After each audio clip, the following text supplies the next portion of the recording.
Welcome back to the channel, guys, and today's video we are going to be doing episode 2 of creating your own tactics. In episode 1, I put together my tactic that I thought was going to be the best for us. I also put the best players inside the tactic and what I hoped to find from them and how it all worked together. And this episode, we're going to see if that worked and if it didn't work and why and how. And let's have a look at things, a little bit of a review. So let's do it. Just before we get into the video though, I wanted to say thank you for everyone that's hit the subscribe button lately and everyone that's hit it ever, to be honest. We've just hit 3,000 and honestly, I could not be more grateful for that. So please stick around for more content. Hit the subscribe button if you are new and you've not hit it yet. That would be fantastic. The next target is obviously 5,000 and yeah, I'll keep trying to put content out for you guys that you guys can enjoy and hopefully you hit the subscribe button. Right, onto the video. The tactic that we made obviously was this. I've not made any changes permanently to this tactic. It has worked as perfect as I could have possibly wanted it to. I'm going to show you guys different things of what I've changed sometimes in games, as if the games are sort of like not being as dominant in our side. So I will get to that. But first of all, I just wanted to refresh you guys' memory slightly. What we wanted then from this tactic is we wanted Almeida to come inside and play across passes to Silva and Ricardinho, who are our inside forward and shadow striker attack. And those guys were going to be our primary source of goals alongside Martins. And obviously Almeida was going to get goals just because he was in those positions anyway, right? And if there's anything went down this side, he was in the back post to tap it in. So those front four were always going to score some goals, but my primary focus of goals was going to be Ricardinho and Silva, with Martins sort of like a backup to that. And then Almeida was going to be my primary assist maker, with Suarez as well down that right-hand side. So my right-hand side was sort of like a build-up phase, and then my left channel and my central attacking midfielder was going to be my sort of final phase, sort of like finishers. And that has worked absolutely perfectly. I'm going to show you some examples of that working perfectly in a second and things that I have changed. But I want to show you guys the league table and the stats. So we're going to go into that now. Here we are. Here's the league table and we are absolutely smashing it. And it's like an understatement of the year. This tactic has worked better than any tactic I've ever made on any football manager as quickly as this. In terms of from game one, from minute one, it was working how I wanted it to work. Now that also comes into the fact that we had the tactical familiarity on our tactics. So in pre-season we worked on that really hard and now everyone is full tactical familiarity. Everyone knows what's happening. All the team knows every single thing fluidly. It's all working as it should do. Now that wasn't obviously the case right at the start, but it's got better as it's gone on. And then adding to that as well, think of it as like a little mixing bowl. You've got the tactical familiarity in there, you've got the players in there, you've got the tactic in there, and then the last little sort of cherry on top, should we call it, is the dynamic screen, and now we've got the team cohesion into green. So now we've gone up another level, and lately we've been conceding less goals and scoring even more goals. So I'm not going to say we're going to finish unbeaten this year, because there will be a game where we probably just don't score our chances and the opposition goalkeeper has a worldie, right? But I can't see us losing any more than 2 games this season.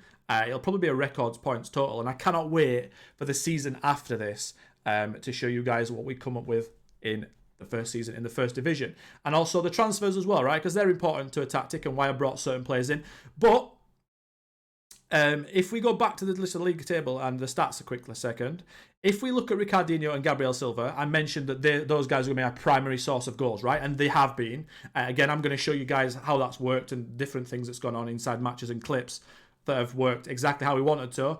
Gabriel Silva is on a 7.45. He's the best player in the league in my opinion. It's probably due to my tactical setup as well as, obviously, I'm going to take a little bit of credit from that, but I also can't take away credit from him himself because he's just too good for this division, I think. So yeah, that's fantastic. But then if you look at the assists, which is a little bit sort of like something that people don't look at as much, because obviously goals, people love goals, but assists sort of get underrated a little bit. And if we look there, Almeida and Suarez are the second joint highest assist makers. And those guys, as I said at the start, are my primary source of assists. So like I said, it's literally worked out. It's not sort of been something I put together and someone surprised me, right? I mean, they have surprised me as a team, but it's not been something like, oh, wow, actually, my right wing is scoring more goals. I wanted him to be more assists, and my left wing is actually not scoring. He's making assists. No, it's worked literally how I thought it would do, and honestly, I can't believe how well it's worked. We're 17 points clear on the 12th of February.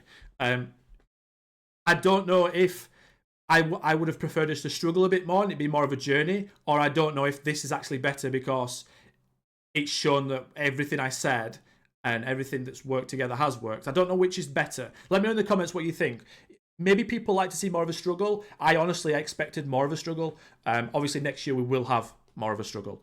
But in terms of what's happened this season so far, it's been amazing. So that's worked perfectly. We've obviously added all that together. We've obviously got a lot of clean sheets. Well, not a lot, but the most clean sheets, and that's been really good as well. Our tactic, though, hasn't changed at all. We've still got the player instructions on Suarez to get right up there, and we have the stay wider instruction on my right centre-back, which has not changed either. We've got nothing on anyone else. There's a few things that have been happening inside the matches that I'm just going to point out to you guys. So the first thing that was happening in a few games I noticed was that my shadow striker was too close to my deep line forward, or my deep line forward was way too close to my shadow striker. So what I was doing for that one, because they was getting in each other's way, I was just putting Rafael Martins or Castillo onto deep line forward attack. So they'd get a bit further forward and there'd be a bit more of a gap. So Gabriel Silva had way more space to work in. Now that worked a treat in a lot of games. That's usually been a case against teams that have defended a bit deeper and we've been a bit more frustrated. As soon as I did that, it was quite a significant change, and I saw it pretty much work straight away. Silva was getting way more space at the edge of the box. He's very good at dribbling, and he was just spamming goals in for fun, as he has done pretty much all season. So that was the first change that I made in a few games. Also, another thing as well I noticed was Ricardinho, like I said, by the way, in the first episode, Ricardinho was too far away from Henrique and Serrara. More so Henrique. So in a few games I have, like I said, I have made him get further forward just to sort of literally bridge that gap, because we've got two DMs. My centre-backs are pretty good. There's not many strikers in the league that are very, very good compared to my centre-backs. So I've sort of been allowed to let him go a bit further forward. Now, he has got a nice little green relationship there, as you can see down the wings, because my wingers have been working so good. My main centre-back is usually Pacheco here. They've got a good understanding together. But I've just brought in Gustavo Martins. I don't know if I'm going to start Martins, but I'm going to start him for the next game because he's good in the air. And I found out that Maritimo strikers, they score a lot of goals from headers. So I'm putting Martins in for this game. He's got 16 jumping, which, as you can see, just above my camera up there. But that's two things that I noticed inside the match. And then the third thing I also noticed, which is more of a team problem, was the fact that, yes, these two was close together and these two was a biggish gap. But what was happening a lot of the time was the opposition strikers were sat on top of my DMs. So we were struggling to build up through the DM spot. We had to sort of bypass that, and we were going forward a bit too quickly, and they was just like swamping us, because there was like 6 of them in defending areas, and there's like 3 of our players. So we were just getting swamped. And what I needed to do, and what I did do, and what I do quite a lot actually, I moved my defensive line up. So I pushed them even higher. And what that did was, it said rather than their strikers being on top of my DMs, now what happened was my DMs pushed up further forward, so they had some space, and their strikers were sort of in the middle of that gap between sort of here, right here, in this little gap here. Rather than being up here, I now pushed these two up effectively, up there, and now their strikers were sat in this gap. So now what was happening is my DMs naturally had more space, and they had to decide which out of those 4 little box there to press. Obviously, their centre midfielders were very focused on Silva and Almeida coming inside, and maybe one of their centre midfielders came out to mark the DMs. But it opened space up for Silva, Ricardinho, and Martins. Just because I pushed the line up, like I said, it literally just transformed the entirety of the game, and we were just creating chance after chance after chance after chance. Like I said, I put the graphic to the side of me just there to show you guys what I meant by their strikers were right on top of my DMs, and it was not allowing us to play out at all, because I wanted the deep line playmaker to be the guy that sort of like plays the ball down this area. Because obviously with a playmaker, as you can see from those images, the playmaker, the right hand side of our team was sort of dragged. Everything was dragged towards the right because everything was focused down there, and then obviously at the end in the final phase, then we transfer the ball to the left hand side and Silva, and we attack there through that. So now we're going to show a few clips of that working in action. So this first goal here was against Maritimo away, which is, I thought it was a good one to put in because it is effectively our hardest game of the season. It is the second best team in the league, fellow relegation team with us, went down last year, and it is away from home. So like I said, effectively, statistically, it is our hardest game of the season, and we showed that our tactic worked even against these guys. So it wasn't like we were just battering teams at the bottom. We didn't batter these. I mean, we deserved to win, but it was only 3-2. And I just wanted to show you the first goal. So obviously we get it from the goalkeeper. He passes it out to the centre back, I'm pretty sure, and then he goes straight to the wing back, right, straight to Suarez. See, he's set to play to full centre back, so he's obviously seen that himself and thought, fair enough, and I can't argue with that, right? It's a perfect pass, and he gets the ball down there. And as you can see there straight away, my right winger there is already coming inside, hoping for this pass. He's already leaving this channel, right? He's already doing it and allowing Suarez to sort of have that channel set there. Obviously, that's my shadow striker. That's my striker. Just to move it on a little bit. We go back because why not? Again, Serginho here, or Adriano in this case. It's usually Serginho, but I think he's injured at this point. He's there just to sort of like any sort of passes, any sort of difficult situations that these guys get into. He's there to just be like, right, guys, don't worry about it. Give it me back. I'll give it somewhere else, and we'll just carry on again. But yeah, so Suarez has now got a little bit of channel to run into because obviously this guy can't keep up. He keeps going. As you can see there, Almeida's taking away their left back, and he crosses it in, and then we score a header. Now, obviously, that comes a lot from the header, Ricardinho. But again, it's my inside forward getting into the box, and my right winger crossing the ball in. The next clip I'm going to show you guys is a second goal against Oliveirense, and we battered these guys, but this is a very, very, very good representation of what we wanted from our tactic. So if we show this here, we win the ball with Henrique. Now, Silva gets on the ball, our shadow striker, and we can see instantly that Bruno Almeida is picking up a good position, sort of in between lines in the right-hand side, and he gets the ball here. But, as you can see there, he's on his bike, Suarez, right? He's already on his bike. He's on his bike all the time. As soon as we get any sort of secure possession, he's gone, right? Now, Almeida's bringing in their left back. Yeah, that's what he's always done. That's what he does all the time, all game. Now, what he's very good at is holding onto the ball and picking the right pass. And because we have put on overlap right, that does actually make him hold the ball up. And it's been brilliant because watch what he does. He turns around, he passes the ball to Suarez. Suarez puts it in, and look who's attacking the box from the initial pass. Our shadow striker, Gabriel Silva. Now, I thought when I watched this goal, I was like, wow, that's exactly what I want. And it was such a nice feeling. And I thought, I noted that down straight away. I was like, I need to show the guys that. Because that was just something that, it wasn't even a long highlight either. It came from their goal kick, if I just rewind it a bit further. And we won the ball on the left-hand side because we've been good at pressing this year. But sort of like him now, Henrique just sort of goes and wins the ball.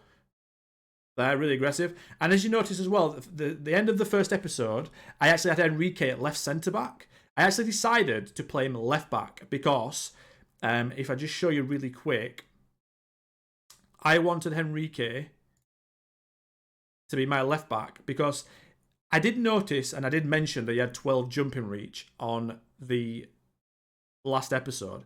But what I noticed is because we're playing a left back who's a full back support, I thought this guy was perfect for it because he's almost like a centre-back. I mean, we nearly played him there. So it made sense. So what I did was I went out and got someone better in the air, was left-footed, and I got Leo Fierhelde from Leeds, and he's been very good too. He can play left-back as well in that same role if we want him to, because he's like sort of a full-back, sort of a centre-back / full-back.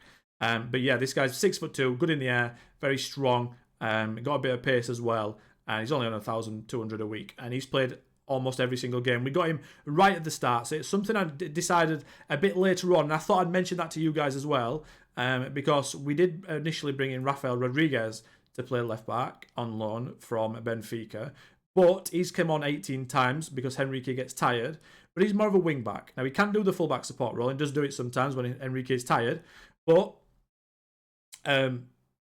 I thought moving that guy to the left-hand side is going to solidify us up a bit more because I sort of need 3 centre-backs here, or people that can defend as centre-backs, because Suarez is never in the back line.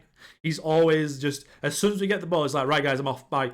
So, yeah, I thought I'd let you guys know that little change, because it's a very small change, but it's something that we definitely needed to show you guys as well. So now what we're going to be talking about is our defensive variant of this tactic. Now, we found this out against Sporting Lisbon. I'm going to show you that in a second, but it is a Santa Clara underdog tactic. And what the things that have changed here are we've gone to balanced from positive. That sort of explains itself. Then what I've done is I've took out play out of defence because I don't want them playing stupid short passes against these really good teams. Don't want that, so I took that out, and we also went slightly more direct. And that doesn't mean long passes, Sam Allardyce, Tony Pulis. Slightly more direct just means that if they see someone in front of them, a forward pass, they will play it fast, quicker towards them. Like, it'll not be like a short, and then like a medium to slash long pass. It'll sort of just be like, right, my left back will get it, and he'll look for my left mid winger straight away. So we sort of taken away those big teams when they come and press with their front four, right? Front five, front three, whatever they press with, we're trying to take them out of the game as quick as possible. And that worked very well against Sporting. Obviously, I kept the overlap right because I don't want to fully change the tactic. I don't, like, that is still our strength, Suarez going down there, so I still want that. The other thing I changed was our attacking width to fairly narrow. Now, if you didn't watch my tactical mistakes to avoid, that is above you now.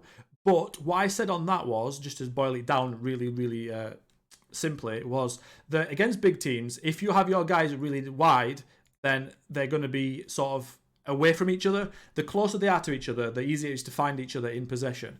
So I thought that's also something that can negate the opposition quality. If we're all quite close together, we can find each other easily, and there's less chance of these passes being cut out. So we made those changes. The other thing we did, and I put this as a tip on TikTok, and that's down below as well, my link to TikTok, and I put it on Twitter, that's also down below. A little tip, and what I wanted to do is to sort of marry in to this play out of defence thing that I just mentioned and the short passing, to sort of get rid of as many mistakes as possible. Because if we're going to lose these games against these top teams, we want it to be because these top teams are too good. Right, that is fine. My team have put in all their effort and we've lost because we're not as good. I can accept that, no problem. What we can't accept is mistakes. So we're going to try and take away those mistakes.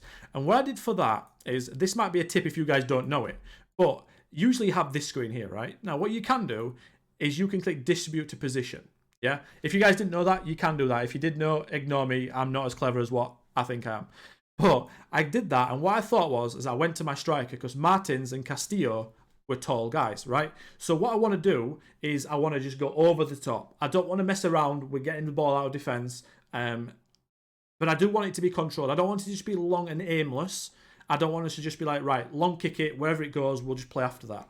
I wanted it to be some sort of plan towards it. So the plan was to go to Martins or Castillo, who are tall and strong, and they can flick the ball on to the next guys. So that was something else I did. And then the other thing I did was I changed to a mid block. And obviously with the balanced mentality, it took the trigger press down from slightly more often to balanced. So that is something else we did. There are only like 3 or 4 changes, but they were very subtle and they worked quite nicely. I'm going to show you now what happened. So we did lose 1-0, but we were really good, and we could have possibly got a draw or even snatched a win. So if we look at the match stats there, we had 12 shots, they had 11. So we had more shots than them, but they had 1 more shot on target. They created a little bit extra in terms of XG, and they had a lot more possession, which is absolutely fine. And we did lose the game quite late on in the 74th minute. But I wanted to show you guys some snippets from this match that showed what we did and how it worked. But Batista there kicks the ball out, and obviously he's aiming for the striker. Now, it doesn't get to the striker, it gets to Adriano over here, right? Which is something, obviously, that we didn't want. But it sort of proves the point, because he's a tall guy anyway. So if it's not going to Castillo, who played this game, it's not far away from him. It's just maybe not as big a kick as usual, or he's not that good at kicking. But basically, the premise of what I tried to do worked, because Adriano's quite a tall guy too. And actually, he won the first header down. And straight away, these guys here, these 3, they did play their first team, by the way. Edwards, Pedro Goncalves and Paulinho, Escar, Hilmond. They played Inacio, they played Quartes, Diamande, Marita, the guy that used to play for us, and Nuno Santos. So they did play with their best team. I don't want you guys to think it was their reserve team. I was hoping it was going to be a reserve team. It wasn't. So it makes the performance even better and more impressive. But yeah, so he wins the first knockdown there, and Serrara gets it. And these guys, usually in the big teams, the front men aren't that bothered about pressing. So I thought, if we could take these 3 out straight away, we're only dealing with these guys, right? And that's a much easier proposition. So we're taking out, Serrara's got the ball now, and then he passes back to Adriano. And then what Adriano does, he goes with the ball a bit, because he's very good, Adriano, and he goes out, there we go, to our right wing back, who's already up there, and he's got away from Pedro Goncalves, who should be marking him, right? But he's not, because he's not bothered, because he thinks he's too good. And he is too good, but it can be used to our advantage, right? He thinks he doesn't need to do it. So Suarez gets the ball down the wing. Obviously, these are better than the other team, so he's better at stopping the cross. Now he comes back to the playmaker like I asked him to, because he's followed the attack, and he, like I said before, he is the guy that's backing it all up, right? And then what happens there is he comes inside to Serrara, and then he shoots, and he misses slightly. But When I saw that in the 10th minute, I was like, right, there's something here. We've got that. That is something we can use. And I just wanted to show you guys it and how you might utilize things like that and the thought process behind it in your games. And then the third tactic that we made in a few games that was a sort of our all-out attack tactic. So what I did for this one is I put a lot more attacking duties on. I put my fullback on attack. I put my right winger on attack. And I also put my striker on attack. I left my midfield duties to sort of be somewhat sensible. But the thing we did with this, we went up to attacking, the attacking mentality. We also went to be more expressive. So I wanted them guys to use their expression, their talent, their natural ability. And then after that, what we did is I went to a much higher defensive line. Again, to push the defenders up and push their strikers back. And then we went to a maximum pressing as well. Again, so like 3 or 4 changes from our initial one. It's not crazy. It's not got like ridiculous set different instructions. And as you can see, my players know this tactic 95% of the way, probably 97% honestly. The underdog tactic, they know a little bit less. I think they're getting used to pressing a bit less because our main tactic presses a little bit more. But again, as you can see, that every single tactic now I can switch to. I've got 3 little things I can do. If we're struggling a little bit, which is not often the case, if we are, or I want to see out the game, I can just go to this. If we're just cruising, I can stick on this. But if we do need a goal, we're not creating enough, I can go to this. So I've got three plans now. I've got plan A, plan B, and plan C, and I think it's important for you guys to have that. In the first episode, I didn't want to inundate you with all this information and do 3 tactics, but I've sort of made those tactics in the games, and I think that's the best way to do it. I think it's best to start with your base tactic and then make it slightly more attacking or a lot more attacking, and then put that as number 2 or number 3 or whatever, and then also make it a little bit less defensive. So the benchmark is there, and they know that tactic, and then the other 2 on top of that are sort of quite similar, but a little bit different in terms of attacking or defending. So that's something else I would suggest you guys do. But do that inside matches, and if it has a big effect, save it inside the match. Come back in here after the game, load it in, and then save it as something else, which is what I did. I started that game against Sporting with that tactic and saved it and put it in there in case for next year when we're playing against Sporting again or Benfica. But hopefully next year we'll have a better team, and we can hopefully maybe sneak a draw rather than a tight, narrow 1-0 loss. So I also wanted to show you this clip here. This is our 3rd goal against Leixois, and we won 4-1 in this game. I think we pretty much dominated them. Yeah, I've been doing that quite a lot, as you can see by the table. But this 3rd goal was quite important. I noted all down the important goals that I wanted to show you guys, because obviously every single goal isn't going to replicate your tactic every single time, right? It could be a corner, a free kick, or someone has a long shot, or just something. Not every goal comes from perfectly working of your tactic, but the ones that do, I wanted to show you guys so we have some sort of identity, and just letting you guys know that before you start a save and when you see your players, you can either decide what tactic you want to use and fit those players inside that tactic and then slowly take those players out. Or, like I've done, I didn't have any money, so I've used the strengths of my players and put them into a tactic that I thought would be best for them. And I'd like a vision of what I wanted to see different players do. So they played it about at the back a bit. And they play the ball long because there's no one to go to, really. Or just a bad mistake from Ben. And then Mike, centre back here, Fjørhelde, gets the ball to the goalkeeper, and then this is where it starts, right? Batista takes the ball, passes it back out to him at left centre back, and then we go to my fullback support. So my fullback support gets it, comes inside to my deep line playmaker. Now this is the next area of things that I've noticed that's a problem. So my ball winner here and my deep line playmaker tend to get in each other's way. Now it is because he's a playmaker, but he has to be a playmaker for the system. So I'm wondering if Serrara could maybe be pushed up into the central midfield role, so he's no longer a DM. I'm wondering if maybe we put him in centre midfield as a ball winner, and then he's probably like there, and then Serginho has this whole entire line here, deep defensive midfield line, to sort of be available for passes because he comes across and gets the ball, as you can see there. So that's something else I'm trying to figure out right now. But my thought process behind that initially, my straightforward is things I'm going to try is Serrara is going to get moved up into central midfield rather than DM. And he should be there then, and then he's another pass. And then this guy probably comes a bit further forward. But if we can see here, Serginho just come and get the ball. It doesn't really warrant a change in this match, but it's something I'm looking at. And then Silva, my shadow striker, comes to get it. And then we can see there my deep line forward has come away from their defenders.